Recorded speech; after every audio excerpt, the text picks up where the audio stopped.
விஞ்ஞான சென்னையை உருவாக்கும் முயற்சியின் ஒரு பகுதியாக அடையாறு, கூவம் உள்ளிட்ட நீர்வழிகளை சுத்தப்படுத்தி மறுசீரமைக்க அரசு திட்டமிட்டுள்ளது. இந்த முயற்சிகளை முதல் கட்டமாக 44 கிலோமீட்டர் நீளம் உள்ள அடையாறு ஆற்றில் மறுசீரமைப்பு பணிகள் மேற்கொள்ளப்படும். இத்திட்டத்தின் கழிவுநீர் ஆற்றில் கலப்பதை தடுத்தல், கழிவுநீர் சுத்திகரிப்பு நிலையங்கள் அமைத்தல் போன்ற ஆற்றை தூய்மைப்படுத்தும் பணிகள் மேற்கொள்ளப்படும். மேலும் எழில்பஞ்சம் பூங்காக்கள், பசுமை நடைபாதைகள், திறந்தவெளி உடற்பயிற்சி கூடங்கள், தரமான அருந்தகங்கள் போன்ற கண்கவர பொழுதுபோக்கு அம்சங்கள் அடையாறு ஆற்றங்கரையில் அலங்கரிக்கும். இத்திட்டம் அரசு தனியார் பங்களிப்புடன் ஏறத்தாழ 1500 கோடி ரூபாய் செலவில் செயல்படுத்தப்படும். சென்னையில் உள்ள முக்கிய நீர்வழிகளான அடையாறு, கூவம், பக்கிங்காம் கால்வாய் மற்றும் கொசஸ்தலையாறு ஆகியவற்றை சீரமைத்திட இந்த அரசு முனைப்புடன் செயல்பட்டு வருகிறது. அதன் முதற்கட்டமாக சென்னை நதிகள் சீரமைப்பு அறக்கட்டளை மூலம் செங்கல்பட்டு மாவட்டத்தில் உள்ள கூடுவாஞ்சேரியிலிருந்து தாம்பரம், திருநீர்மலை, மணப்பாக்கம், ஆலந்தூர், சைதாப்பேட்டை பகுதியில் வழியாக பாய்ந்து வங்கக்கடலில் கலக்கும் அடையாறு நதியை மீட்டெடுத்து அழகுற சீரமைக்கும் திட்டம் அரசு தனியார் பங்களிப்புடன் சுமார் 1500 கோடி ரூபாய் செலவில் மேற்கொள்ளப்படும்.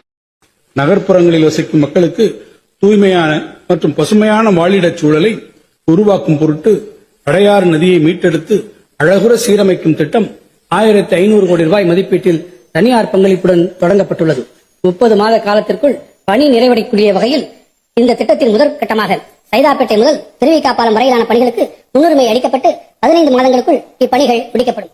மக்களே, என்னைய 50 வருஷமா இந்த திராவிட கட்சிகள் சுத்தம் பண்ணிட்டு இருக்காங்க. நான் தான் சுத்தமாக மாட்டேங்கிறேன்.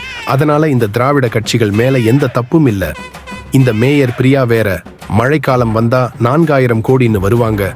இவங்க யாருமே என் பேரை சொல்லி கொள்ளையடிக்கல. எல்லாமே என்னோட தப்பு தான்.